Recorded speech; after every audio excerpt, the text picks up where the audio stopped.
Slides or what? They have slides or what today?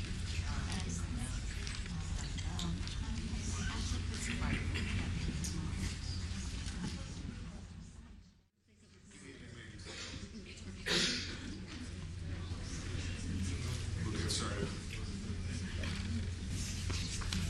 I'm Dr. Mark Brannon, and I'm happy to be introducing our speaker tonight.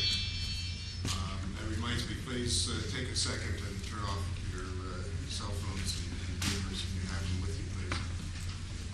I'm a member of the board of Princeton Adult School. It's really a distinct pleasure on my part to be able to introduce tonight's speaker, Professor Beth Kiki Jameson.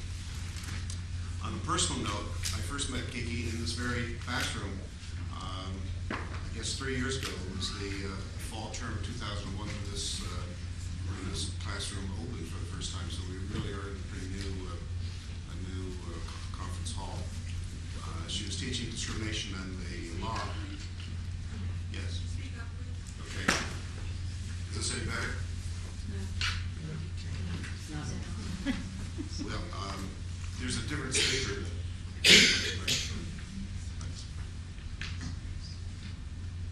Takes a second to warm up. Okay? We were actually trying to do this one before.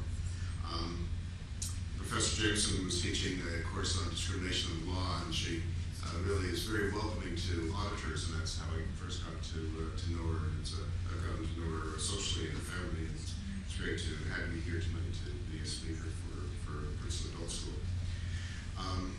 One small bit of reminder is that next Tuesday night there will be no lecture because it is November the 2nd, and that is the election day. So once again, no lecture next week on the 2nd, and we will resume on November the 9th. As an way of introducing Beth Kiki Jameson, she was born in Seattle, Washington, and educated with her undergraduate degree at Bryn Mawr, and got both her master's and her PhD here in New Jersey at Rutgers University. Her academic focus has been on the relationship between law and political power, and she is particularly interested in issues of discrimination and inequality of opportunity and resources. She's the author of Real Choices, Feminism, Freedom, and the Limits of Law, as well as articles and reviews on subjects ranging from surrogacy to interracial marriage, hate speech, and marriage itself. Kiki has taught at Rutgers, at Haverford, University of Pennsylvania, and at Princeton since 1999. Currently, she's the interim director of the PACE Center for Community Service at Princeton University. I understand that she's going to be teaching the discrimination law course again next semester. And if any of you are able to be auditors at that, I think you would really enjoy it. She lives in Princeton here with her husband and her son. And the title of tonight's lecture is up there on the board, Beyond Same-Sex Marriage, Legal Definitions of Sex and Gender. Please welcome Kiki Jameson. Thank you, Mark, for the kind introduction and the shameless trawling for auditors for the spring. But I am happy to welcome auditors, and usually they tend to be big classes, so there's lots of room for people to sit. I do expect you to do the reading, but there are no consequences if you don't. Just pure pressure for good. I'm going to wander back and forth tonight because my notes will be here, but we're going to try a few PowerPoint slides just to give you some names of cases and big themes. First, let me say thank you very much for inviting me here tonight. I'm delighted to be here to participate in this series. I admit that I was a little daunted when it came time to figure out what to talk about because sex and gender are such enormously large topics, and even narrowing it down to the legal field means that we could easily spend 3 or 4 weeks talking about these issues. So tonight, you'll really just get a highlight.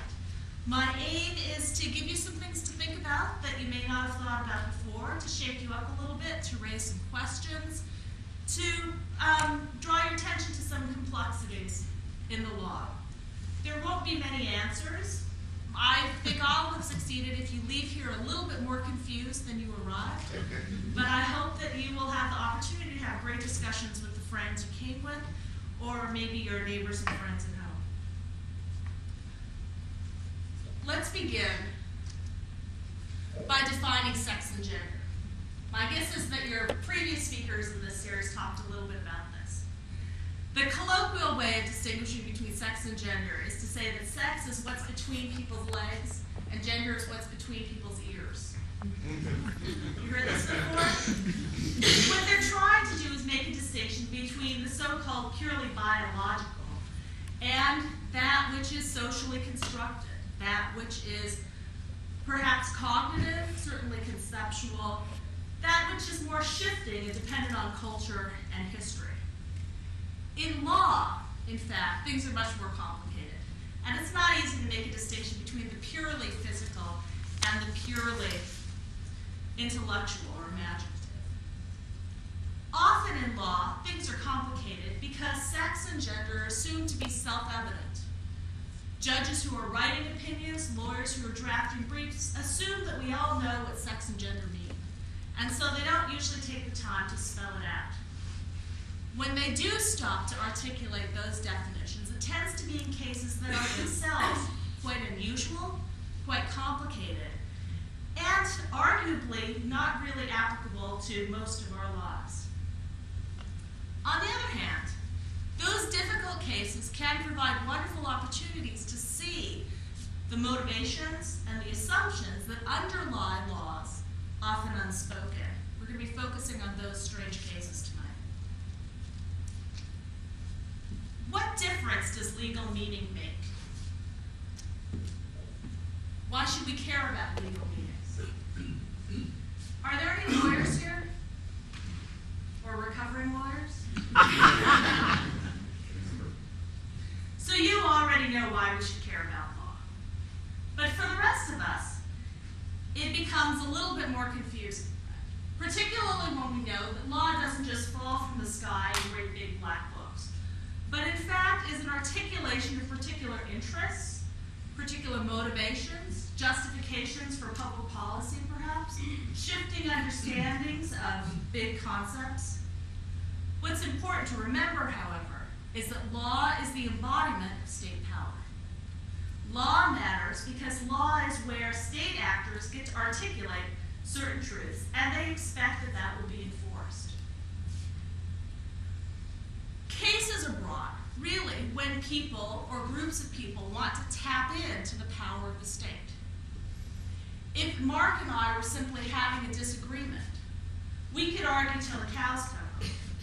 But if I sue him, implicitly what I'm doing is saying to the state, or to the power of the state, the figure of the state, I want you on my side.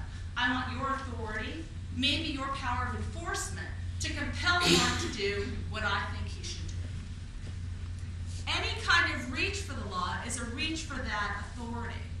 And so when the law chooses a side, or when a legal decision is reached, it carries with it a certain gravitas that mere argument or persuasion does not. The challenge, of course, is that sometimes it only has that gravitas, because often legal actors and legal decisions have no enforcement mechanisms. What they rely on is our understanding of the value of law and our desire to follow legal judgments. I'll suggest to you today that law is not necessarily reflective of social reality. Sometimes it is, sometimes it's not. What's complicated and interesting about law is the way that it acts in relationship with social reality to shape and reshape and reframe our understandings of language, of concepts, of political power. Let me give you an example. Separate is inherently unequal, says the decision of Brown versus Board of Education. Well, what does that mean? It means a lot of things, but in a particular context of a legal decision, it has a certain force. The irony is that in that case, it had very little practical force, and indeed wasn't really enforced for about 10 years. But our assumption is that when legal actors speak, people listen, and that those decisions have consequences because they are either enforceable or potentially enforceable. When we talk about sex and gender in the law, you should note that a lot of progress has been made. Lots of things have changed in the way that sex and gender, particularly as they relate to women, are understood. Sex and gender have different meanings now than they did 100 years ago. How many of you have heard of Edward H. Clarke? Edward Haddon Clarke. He's the author of a famous treatise called Sex in Education. You might know that Julia Ward Howe, 2 years later, wrote a response called Sex and Education. The reason people know about Edward Clarke is that he was a Harvard professor, medical school professor, who had a theory. The theory is that there are really limited resources in any given body. Women's bodies also have these limited resources. And what he was concerned about is that if we started to educate women, blood would be diverted from our internal organs to our brains. And as more blood went to our brains, it would be diverted from the arguably most important female organ, the uterus.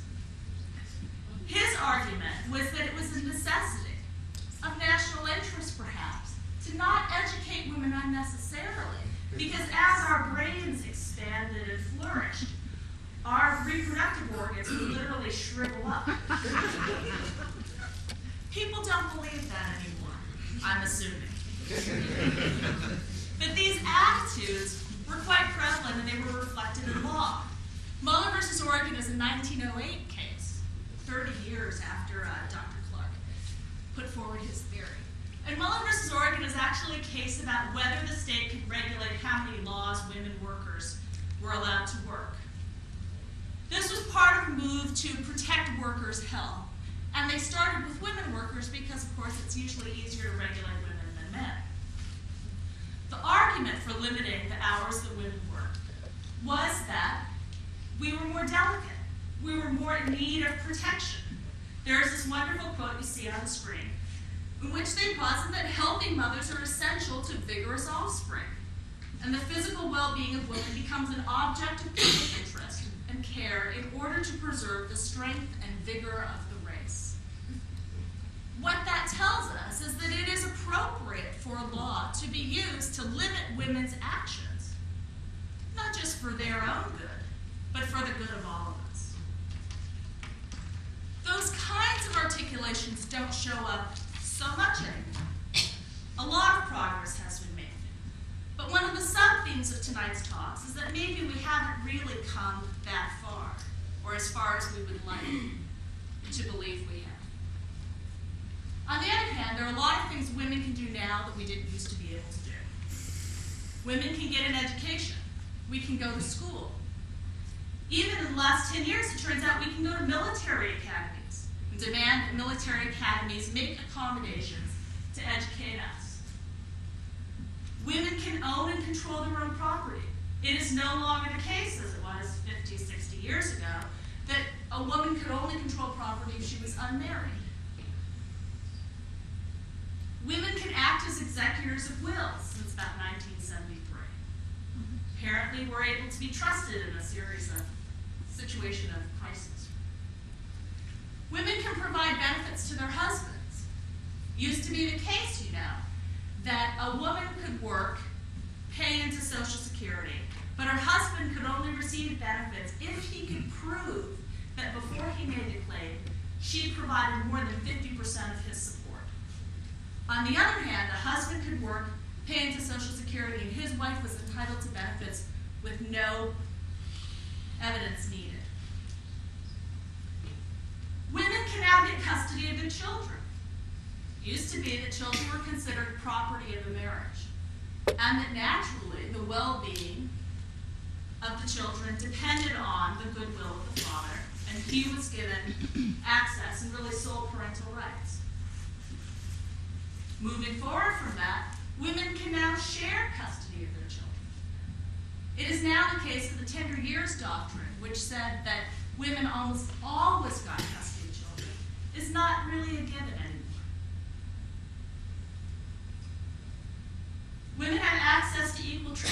workplace, theoretically. Women have the ability to file employment discrimination claims. They often don't succeed. There was a recent study of women faculty members who had filed employment discrimination claims, claiming that they were discriminated on the basis of their gender in tenure decisions, and the real lesson from that is that they pretty much all lose, and lose a lot of money in the process. But they have the right to file those claims. That didn't used to be the case. Women have the right to make sexual harassment claims. Things that women put up with for years are now considered potentially civil rights violations. The reason I'm sort of hesitant on some of these things is that we have these rights in theory. In practice, we often don't. In practice, it's very difficult to sustain an employment discrimination claim. It's very difficult to be in a position where you can really be paid equally, equal pay for equal work.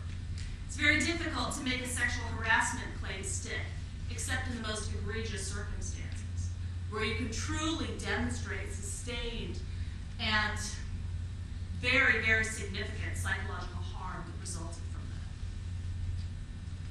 Women can now pass along citizenship to their children, in some cases. This is an interesting example of how we've come a long way, yet haven't. There's a case called Santa Clara Pueblo, which is a case about a woman who wanted to pass along citizenship in the Pueblo, in her Native American community, to her child, and was not allowed to do that because citizenship could only be passed down through fathers.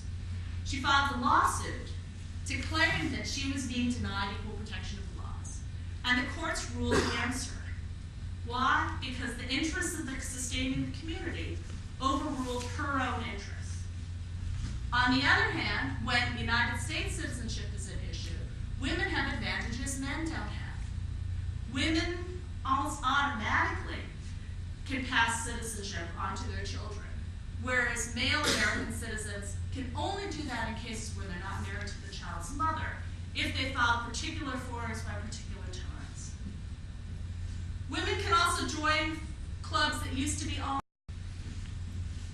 Even eating clubs at Princeton are open. What you will notice, though, is that we gained a little, but we didn't gain as much as we might have imagined. We have a lot of rights in theory, but sometimes they don't really play out so well in practice. The way we get this protection is through something called the Equal Protection Clause, which is part of the 14th Amendment of the United States Constitution. What the Equal Protection Clause says is that citizens and others are entitled to equal protection of the laws. That doesn't mean that the government can't discriminate against us. It simply means that the government has to have an important reason to do that it it has to be able to provide as important government interest as justification.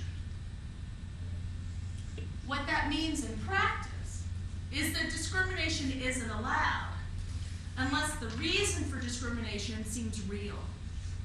And often it seems real in cases in which biology or our understandings of women's nature play a role.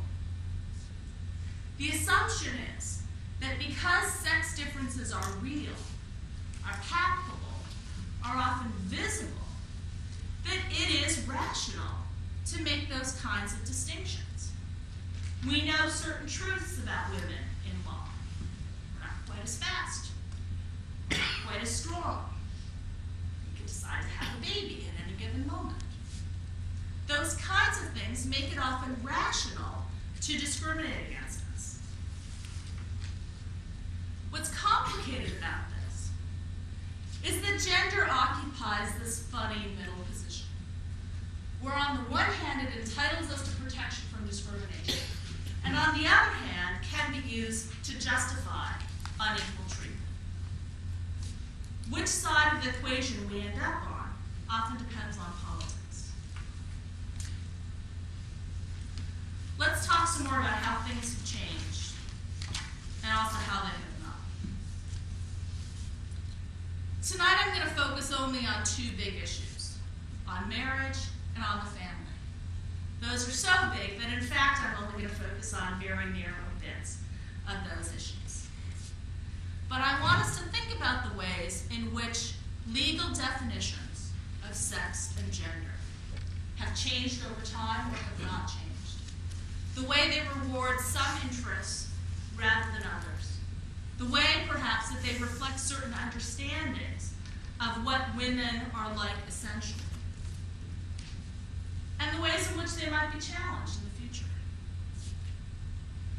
Now, it's important to note that a lot has changed. A lot of progress has happened.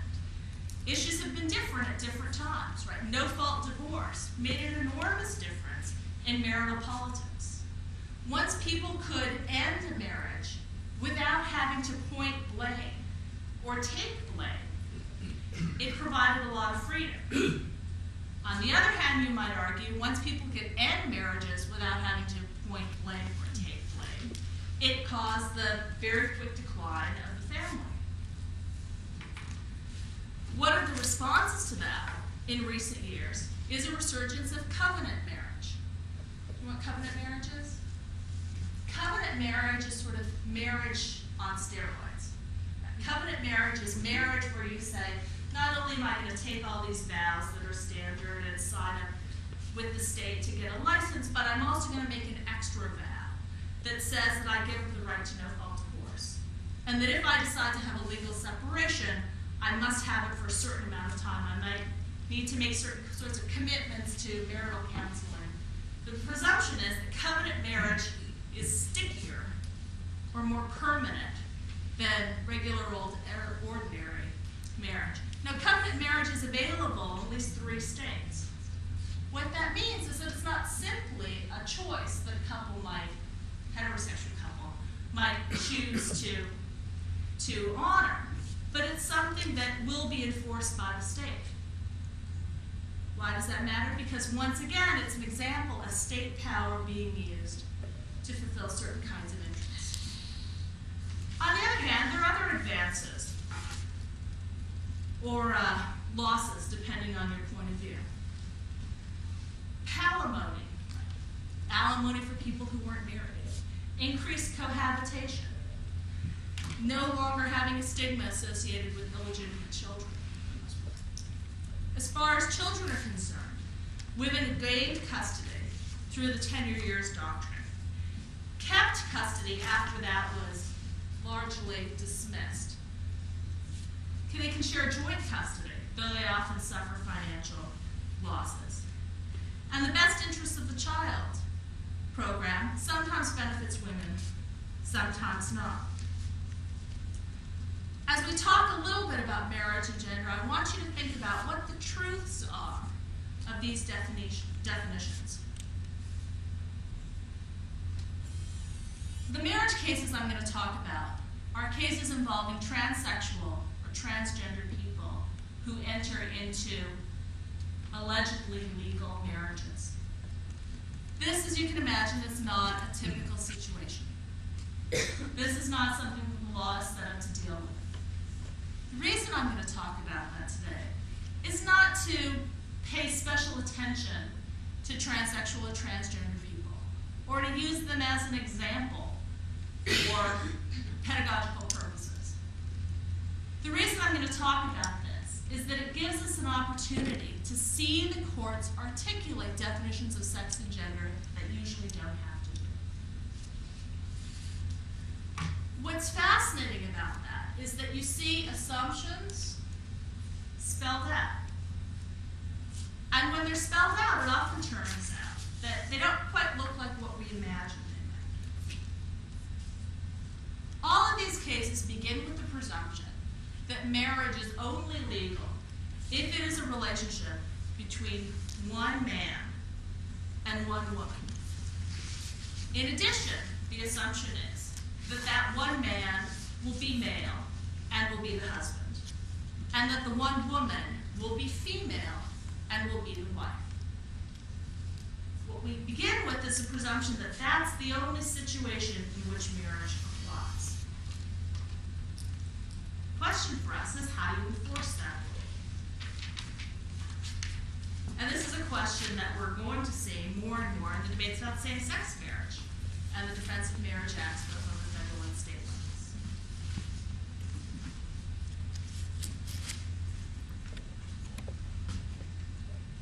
The Littleton case in 1999 is an interesting and sad example. Christy Littleton and Jonathan Littleton were married for about 7 years, a little more. They had a wedding. The state of Texas recognized them as being married. They filed joint tax returns. Indeed, Jonathan Littleton at one point owed back child support for a child from his previous marriage, and the state of Texas told Christy that if he wasn't able to pay, her wages could be used to pay that. All signs were that it was a marriage recognized by the state of Texas. Jonathan Littleton died suddenly, and Christy Littleton filed a wrongful death lawsuit, claim for medical malpractice, against Mark Crank. In the course of investigation, the doctor found out that Christy Littleton had been born and designated her male. He argued, his lawyers argued, that she had no standing to sue him because she wasn't actually the wife of Jonathan Littleton, because she was not able to be his wife because she was, in fact, a man. The question for the courts in this case is a person's gender identity or sexual designation fixed at birth? If a baby is born and an N is put on the birth certificate, does that N persist throughout the person's life? The challenge for them is that Christy Littleton had 2 birth certificates. She had a birth certificate issued at the time of her birth that had an N, and she had a birth certificate issued when she was an adult, after she had completed gender reassignment, after she had completed extensive surgeries, after she had completed hormonal treatment that said F. That's the certificate she had when she was married. Which one applies, and is the marriage valid? What the court decided in that case is that sex and gender, which goes along with that, of course, is in fact immutably fixed at birth. Whatever you're designated when you're born is what you are when you die. There's no room for maneuver. What they claimed was that we know she's a man, we know she's male, because her birth certificate said it, and her birth certificate wouldn't have said it if it wasn't true. Well, how do you know, Christy Littleton's lawyers would say? She made the born in the wrong body argument. They may have put an M on my birth certificate when I was born, but I always knew I was a girl. I don't know what my chromosomes were. Nobody ever tested that when I was born. But I know in my heart that I've had the same gender identity my whole life. And the only thing that changed was that my outward appearance was surgically modified to fit the gender identity I had. The courts didn't budge. And the answer for them is that the marriage was invalid. She had no standing to sue. The marriage had never happened, and she was a man. Now, I just personally can only imagine how traumatic that must be. She lost her husband in what she believed to be a questionable situation. And that is told by the state of Texas that he was never her husband at all. That wasn't so much of a concern. What's interesting about this decision is that it belies a great anxiety about homosexual relationships. And what it shows is a great desire to make sure that nothing that's recognized as a marriage in the state of Texas can be homosexual at bottom. What's interesting about this case is that to Christy and Jonathan, it appeared to them, their desire, was to embody a heterosexual marriage. And the way it looked to the state of Texas was fundamentally homosexual. Tragic for Christy. On the other hand, there are several other couples who have benefited from this in the state of Texas. and they are couples that look like same-sex couples. Because it turns out if you look like a same-sex couple, but one of you has in fact undergone the transgender process, you can look like a heterosexual couple to the state of Texas. So there were legal same-sex weddings happening in West Texas after this decision, in which lesbian couples, self-identified lesbian couples, though one of them had been erroneously labeled M at birth, but had fixed that, got to get married happily in the courthouse, and there's nothing Texas could do to stop it. Talk about unforeseen consequences. Talk about another case. Kintaris versus Kintaris is a very interesting case from the state of Florida. And this is about Michael and Linda Kintaris, who were married for 9 years. They had 2 kids while they were married. The first was actually Michael married Linda shortly after she gave birth. She'd been pregnant by her previous boyfriend. And then they decided they wanted to have another kid. So they got some sperm from Michael's brother. Linda was inseminated. She gave birth to a little girl. After 9 years, they separated. At issue were divorce questions and child custody questions, because Michael, though he was not the so-called natural father of the children, had in fact adopted both of them and acted as a father to them their whole lives. What happened to challenge this was that Linda said, we were never married because he's a woman. How do you know he's a woman? He has a birth certificate that says M on it. Well, it turns out that his original birth certificate had an F on it. And unfortunately for Michael, he didn't have a penis. He didn't have a penis because it's very difficult to create a penis in the surgical process of reassigning gender. The absence of a penis was really a subject of much fascination for all the lawyers and judges who were involved in this, because they couldn't quite get their heads around how somebody could be a man, yet not have a penis. They then had to use other things to decide. And the question for them was, if you're once a woman, are you always a woman in the eyes of the law? Linda kept saying, no penis, no penis. But Michael's lawyers were creative and said, well, it's not that simple, because he can pee standing up.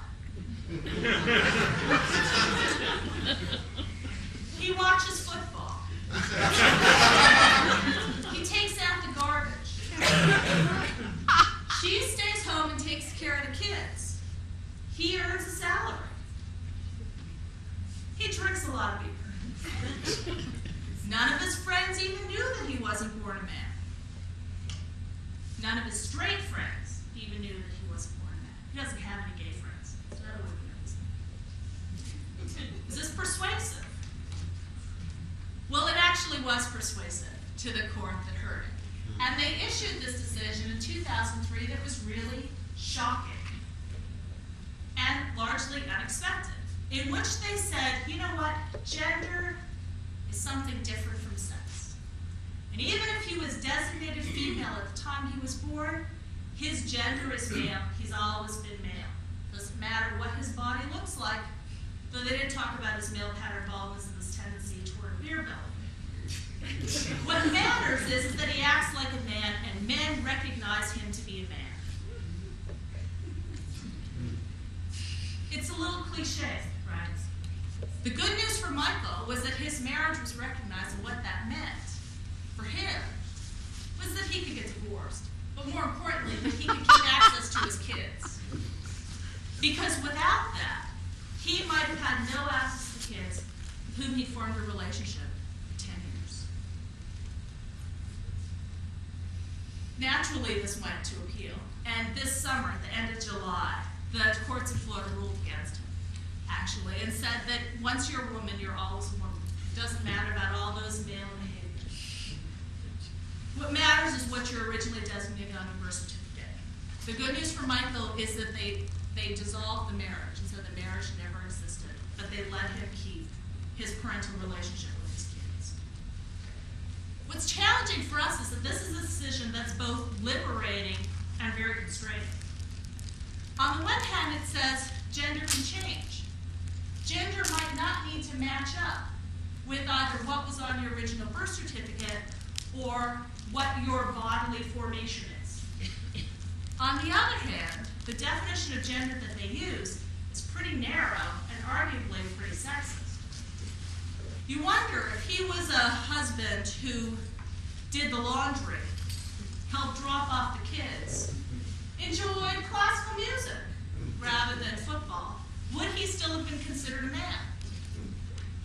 It's quite likely that he wouldn't have. What that raises for us is the question about whether he was held to standards that other men never would have been held to. Let me tell you about another case, which is a case from New Jersey, from 1976.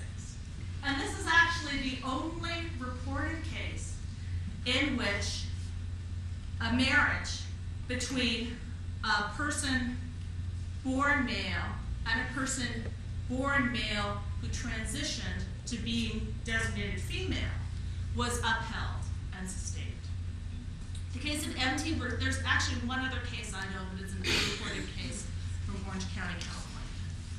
But New Jersey, of course, was ahead of its time. What New Jersey said was, in this case, the marriage is valid. MT is the woman who originally had an M on her birth certificate. JT is the man who also originally had an M on his birth certificate. They split up, and she filed for support, and he said, I'm not paying it. We're not actually married because she's a man. The court in New Jersey explored this a little further. What they found was that she had been born and had an M put on her birth certificate. But she and JT had been dating for a while. And then they decided together that she would undergo surgery to reassign her body, remake her body. He paid for the surgery. He supported her in the surgery. After she recovered, they got married. And so to the New Jersey courts, which maybe are a little more savvy than others, his story that she was always a man just wasn't very persuasive. Because they could demonstrate that he had been involved in this process all along. What they recognized in that case was that you can change your official designation of sex as long as everything matches up. What the New Jersey court said was, this would have been a problem if she hadn't had the surgery. Because if she hadn't had the surgery, she would have been all confused. She would have had an M on her birth certificate, and she would have thought of herself as a woman, but she would have had the body of a man, and everything would have been messed up. Because she had the surgery, all those sex and gender designations fit, and the marriage is valid. Though in this case, the marriage is valid, therefore the marriage is dissolved, therefore she's entitled to alimony. What you should notice about that, too, is not only the anxiety about homosexuality, but the anxiety about what our bodies look like. The bodies at issue in these cases are very closely scrutinized to make sure that they have all the right parts that fit with that team, and that they're all in the right place. There's a lot of worry about fraud, about somehow people slipping something by us, right? Not meeting the traditional and typical standards. There's even a sense that the whole system is so fragile that we have to work hard to sustain it. That unless we're very, very vigilant about categories of sex and gender, and about who can marry who and in what context, the whole thing can crumble. What I want you to think about are the definitions that the courts use well supported, or are they somewhat arbitrary? I have 10 more minutes, right? Yeah? Okay. I'm going to talk a little bit about family law. I'm going to talk with you. I want us to think a little bit about how definitions of sex and gender have changed in family law. Now, what we know is that in the old days, and I use the old days loosely, it was a much more patriarchal system. There was a presumption of paternity, that any child born to a married couple was a child of the marriage. That was the case even if everybody acknowledged that in fact some other God was the father, or even if everybody acknowledged that the sperm didn't come from a sperm bank. The presumption was that the child born to a married couple is a child of the marriage, therefore that the husband has certain parental rights and obligations. What's happened in recent years, in the last 15 years, is a change from a focus on the marital relationship of the adults involved, and instead a focus on genetics. Whose genes are reflected in the genes of the child, and how can you prove that? And once you prove a genetic connection, generally these days you're recognized as a legal parent. In a way, what this makes parents is less husbands and wives, and more egg providers and sperm providers, because that seems to be what matters. Another New Jersey case. We can stop and ask ourselves why so many of these strange cases happen in New Jersey. Baby M case from 1987, I'm assuming you're all familiar with that. This is the case in which Mary Beth Whitehead signed a contract in which she would receive $10,000 and in return would surrender parental rights to William Stern and Elizabeth Stern.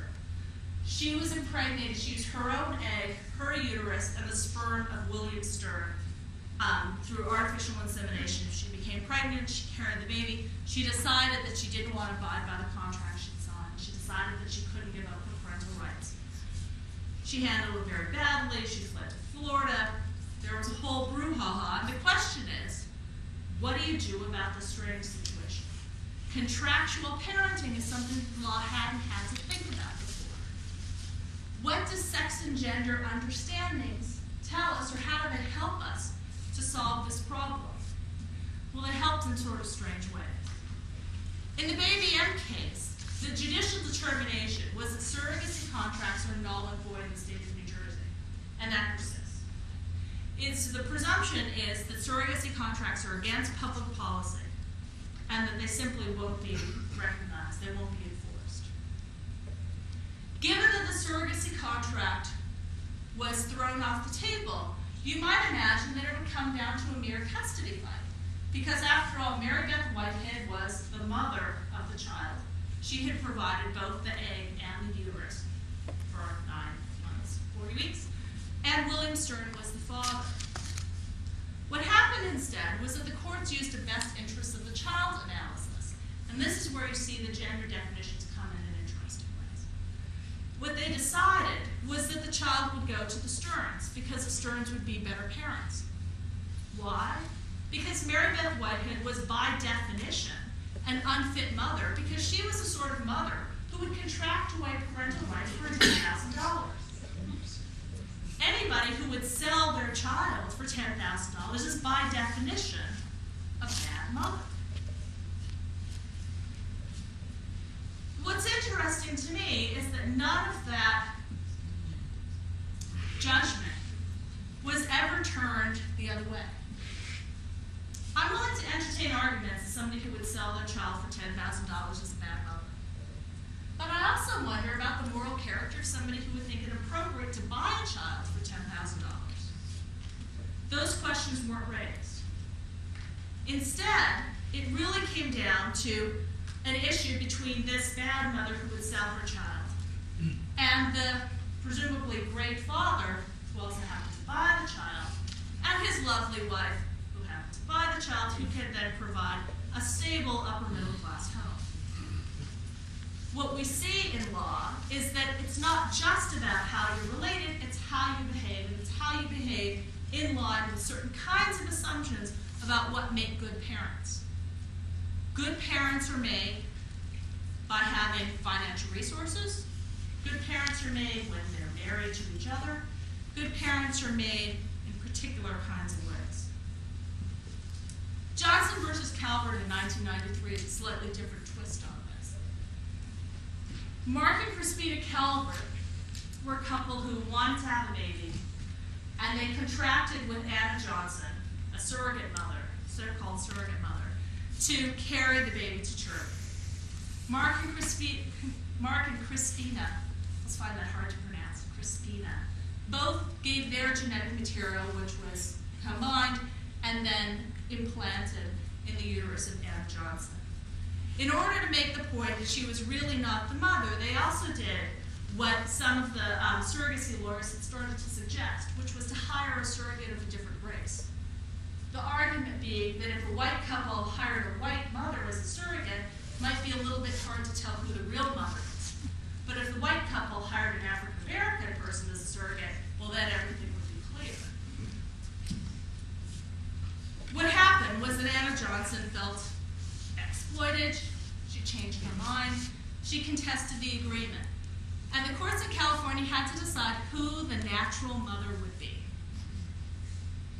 What they decided was that, and we can talk about this another time, they used intellectual property doctrine to figure out who had had the idea first, which basically meant who provided the genetic material. That was Crispina. Crispina was the natural mother. Puts aside the fact that the fetus was gestated for 9 months in Anna Johnson's uterus. Crispina was the natural mother. To make any other distinction, the court said, would diminish Crispina's role as mother. What that tells us, too, is that legally, the role of mother is something that's limited and endangered. You have to protect it. It can only apply to one woman, ideally one woman who has a genetic connection to a baby. What's interesting, too, about this is that the courts focus on deciding who was the natural mother, or rather, which one woman was the natural mother. Sort of ignores everything that went on. Because, of course, this was not a situation in which there was one natural mother. This was a situation in which one woman provided the genetic material and one woman provided the gestational work. It was a case in which 2 women were doing the labor that typically one woman does. But there was nothing unnatural about it. Yet the courts couldn't recognize that, had to try and fit it into the old model. To give you another example, also from 1993. This is a case of Thomas S. versus Robin Y. And I want to talk about this because many of you probably read about it in the New York Times Magazine this week. Did you read the article? There's a young woman on the cover of Y. This is the case about her. And they made mention of that. Interesting article. What do you think? So this case is called Thomas S. versus Robin Y. And one of the things that this case definitely teaches us is that lawyers should practice what they preach and should always put things in writing. They didn't in this case. But there were 2 mothers who were, in fact, a lesbian couple. They decided they wanted to have a baby. First, one of them got some sperm from a male friend, got pregnant, had a baby. This is Kay, the older sister. A couple of years later, the other woman decided she wanted to have a baby. They wanted to get sperm from a different man because this was a careful decision. They wanted to make sure that the family bonds were, in fact, social. And that the children weren't related to each other in a way separate from that they were related to the parents. So each mother had one child with different fathers. If they'd used the same father, it would have overlapped in different ways. They have a happy family. Seems like everything, I guess from her perspective now, everything went well. But when she was about 10 years old, Thomas Steele, who was the sperm donor, petitioned for visitation rights. Up until that point, they'd had a relatively casual relationship, but as you know, if you read the article, he had recently been diagnosed with HIV. It was important to him to build more of a relationship with this child who, frankly, I think he hadn't really thought of as a child and hadn't had much contact with, but he wanted to bring her to visit his family. And so forth. He petitioned the courts for paternal rights and paternal recognition, and the family, the initial family, sort of shut down. They worried about what it meant that this man, who was a relative stranger, could come in and tear their family apart. The family court judge made a ruling that was very beneficial to the 2 mothers, and that was that there would be no access for Steele, that there was no reason to upset this family, to take her apart, to force her to leave her mothers and her sister. The appellate court disagreed in a notable way. What that court said was, putting social relationships aside, every child has a father. It's a biological trait. There's no distinction between whether he was there at the birth, whether he was taking them to their weekly soccer games or taking care of them when they were sick, or whether he just happens to see them every few years if they're in the same state. Every child has a father. Fatherhood brings with it certain rights of access and recognition, and that must be supported by the court. What that emphasizes is the biological role almost supersedes the social role. Right? If you have a genetic connection, it counts for more than the day-to-day interactions. It is, in this case, too, a case of sperm being sort of a trump.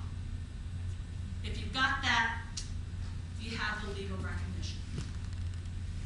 Second parent adoptions raise the same sorts of issues. Second parent adoptions happen usually in same-sex couples when there is a biological relationship between one mother and a child, and the other female partner wants to have a legal relationship.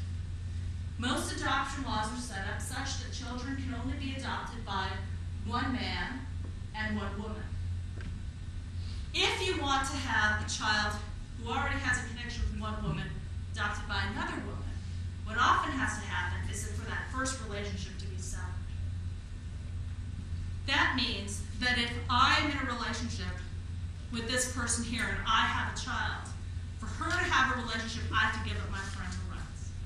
Now you can imagine why people don't want to do that. A few states have changed. New York is one of them that has changed. But it's very difficult as long as law assumes that there must be two parents and that each parent must have an opposite sex or gender. There can be only one of each. And ideally they have a genetic relationship, and even if they don't have a genetic relationship, they have to have the opposite gender status. As family relationships change, courts try and struggle to keep up with it. And it may seem to you like we're engaging in sort of a series of discussions about odd and unusual, perhaps intellectually interesting examples. We are. But these cases have consequences, severe consequences. Can you imagine living in a family with your parents for 10 years and all of a sudden the court tells you that you will be required to leave your parents and go spend significant amounts of time with somebody you don't know? It's horrible. Court decisions can sever relationships or demand that new ones be created. What I want you to think about, given the examples we've talked today, are how much are these quite unusual situations still largely defined by traditional understandings of what gender means and of what sex means. I've mostly given you examples today of ways that women are limited by these traditional understandings, but men shouldn't think that they're getting off easy either. There is a recent case in Pennsylvania involving a mother, her child, and the man who donated sperm. These people had dated, they'd broken up, they were still friends. She said, I really want to have a baby. Can I have some sperm? You won't have any responsibility. I'm going to raise the child on my own. He hemmed and hawed, and eventually he agreed. She had a baby. Then the question became, can he be required to pay child support? What do you think? Absolutely, the court said. Because on some level, it doesn't matter what you decided yourself, particularly if you don't write things down. The courts recognize that every child has one parent of one sex/gender and one parent of the other. What I want you to think about, too, is whether these traditional roles still have much influence. I would suggest to you that they do, have quite a lot. That it's often unarticulated. Because it's unarticulated, it's harder to confront, harder to understand, harder to name. But you see it pop up in these relatively unusual cases.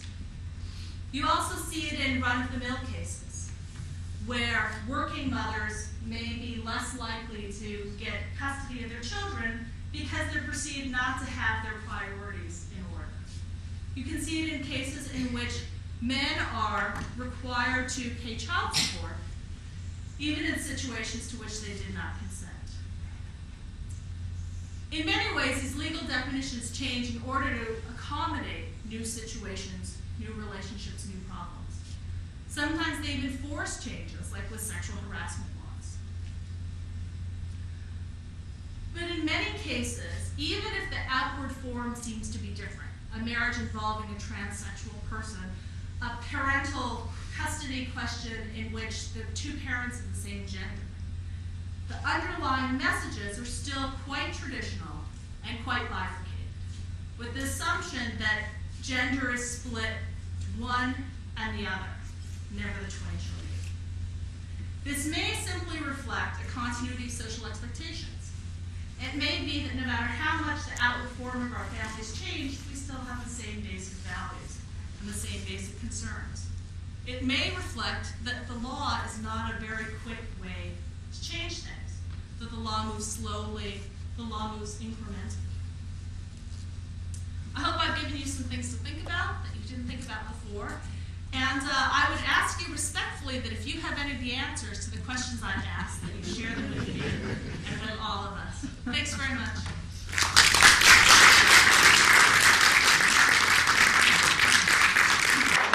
Thank you, Professor Jameson, for a very interesting presentation, and she has said that she's willing to take questions, so please have any, please ask.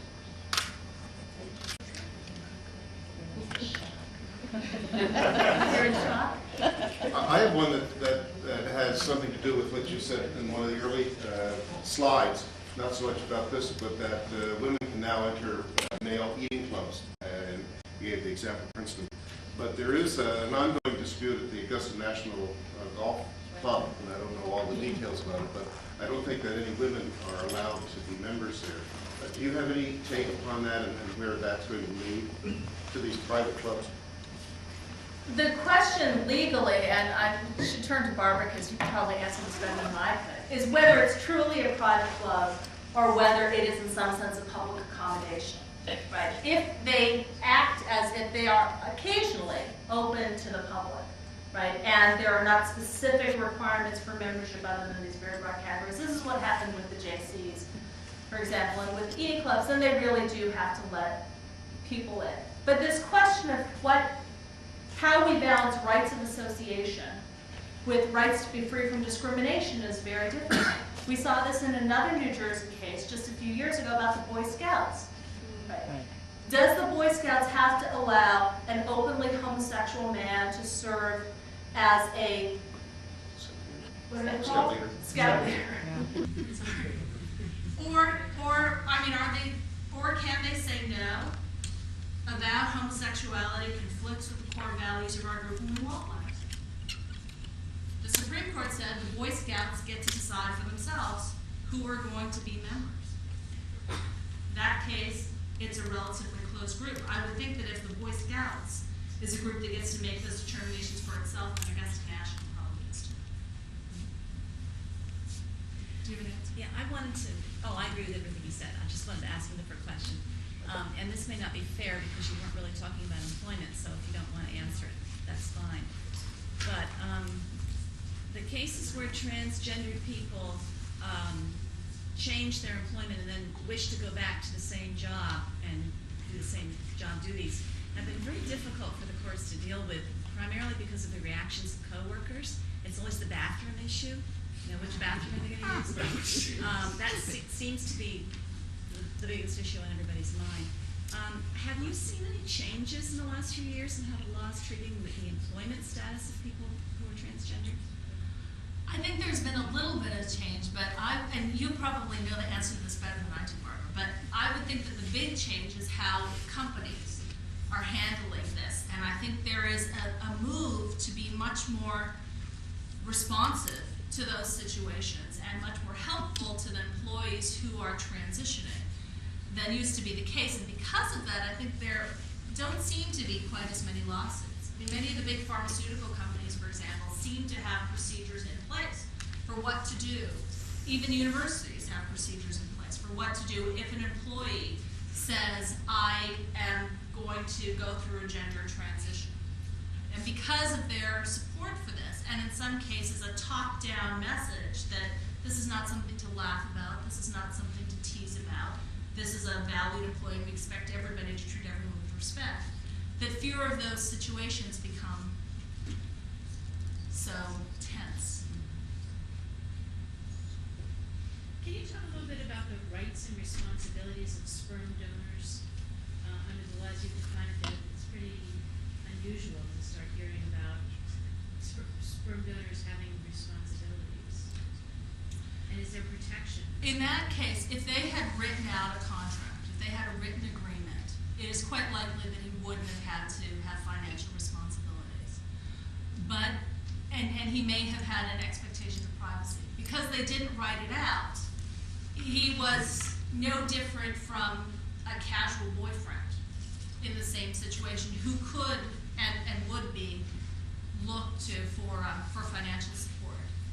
Sperm donors are an interesting, I mean, they're not really sperm donors, right? Because most of the time they're getting paid for it. So sperm providers are an interesting problem, and they're an interesting problem in a lot of different ways. Right? It is the case that in many states records are being opened up, and people who provided sperm 20 years ago are now confronted with the possibility of being contacted by a child who has a biological connection to them. I mean, I think I don't know what's going to happen. It's different in many states, and sperm providers probably have less privacy and more potential for responsibility than they thought when they signed on to it.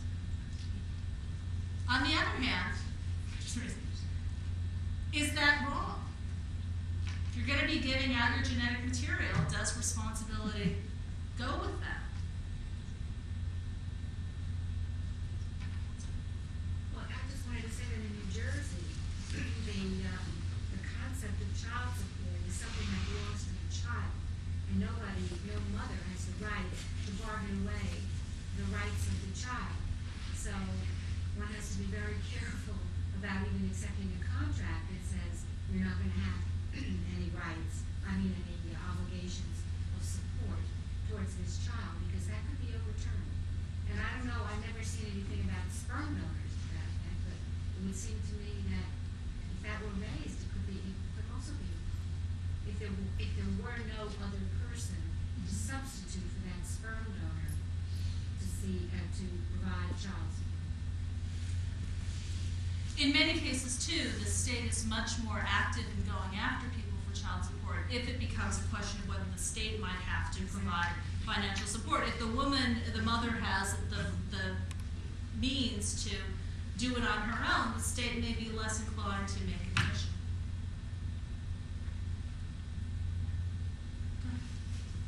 I want to tell you of something that was just told to me, and then see what you say how you think this would happen in someplace like New Jersey. In Canada, they've institutionalized something called collaborative law. So within the context of family law, they have these collaborative lawyers where people sign away that they won't take an adversarial position unless this breaks down. I was speaking to a friend of mine who does that the other day, and in Canada, they decide by province whether or not they recognize same-sex marriage. This particular friend of mine practices in the province of Alberta, where they do not recognize same-sex marriage. And she said, therefore, in a case that she was involved in, when a woman who was married in a heterosexual marriage was found to be having a sexual relationship with another woman, that in Alberta they defined that as not being adultery, because that could only happen between a man and a woman. And they saw that as a slippery slope. It's a very conservative province. They saw it as a slippery slope. They might have to recognize it. Okay. So I thought it was really fascinating. I'd never really given any thought to this kind of thing. So I was wondering, we don't recognize same-sex marriage in New Jersey. Do you know anything about how that would be here? How the adultery question will be resolved? Well, how the adultery question would be resolved, right? And the gentleman in front just said it doesn't have to be, and I would agree with that. But the point about adultery law that's interesting, and with the caveat I'm not a lawyer, is that historically at least, a claim of adultery, you would pursue it as a claim against the other man, right? It's not about the woman at all. It's the other man somehow taking what's mine without compensation. But I didn't know anything about the collaborative lawyering process. It's interesting. Yeah. I was wondering, in these cases with the sperm and egg donors, why is a verbal agreement not binding? Why do you have to get it in writing? Because I know there are cases where you have a verbal agreement and it is binding between two people, like you can have a verbal contract. I'm not a lawyer, which is why I'm looking at you with fear. I'm sorry. But I think in most sorts of family law, verbal agreements are not binding, and particularly when they challenge established public policy in the state, right? Established presumptions about who is recognized as a father and what responsibilities and. Presumption agreement.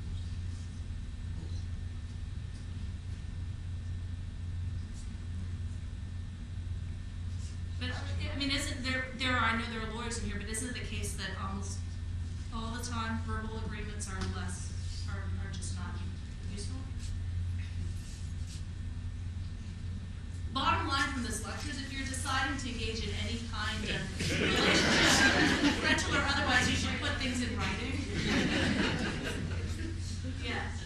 Actually, that's not always true. There are circumstances under which verbal agreements, especially if there's any extrinsic evidence to show there had been an agreement, if not enforceable, might be persuasive to a court. The very clear exception to that is verbal agreements regarding land. If any kind of agreement is alleged about who owns land or who has an interest in land, unless it's in writing, it absolutely doesn't matter if you could bring in 500 people to say, I heard them have this conversation, make this agreement, it won't be upheld. And I know you're an authority on this. Well, not about land so much. Well, thank you. Thank you. Yes. Sperm banks have been around for a long time. Now, based on what you're saying, is any guy who makes a donation to a sperm bank, like supposedly medical students did all the time, are they now vulnerable to, at some point, being sued for child support based on some DNA evidence? I would guess that in many cases the answer would be no, because there are procedures in place, there are written contracts and understandings. But it's no longer the case that somebody who makes a donation to a sperm bank can expect to be wholly anonymous. And that may be a disincentive. I don't know how much they pay, and I don't know if they pay enough to, cover the risk that 25 years from now.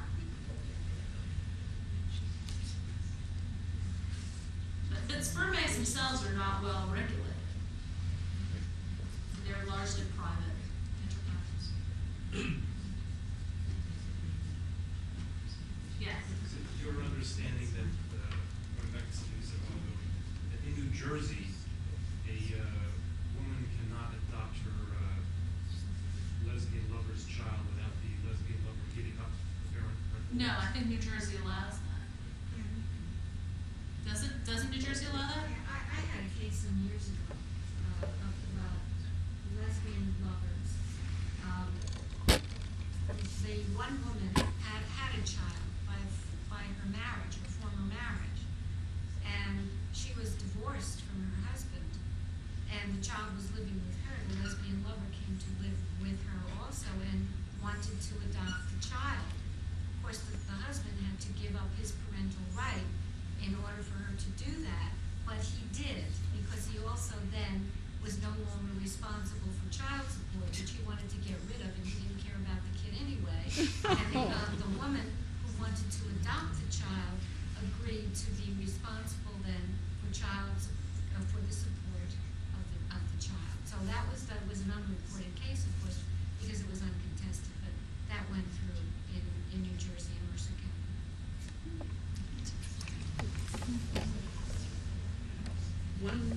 Any other questions?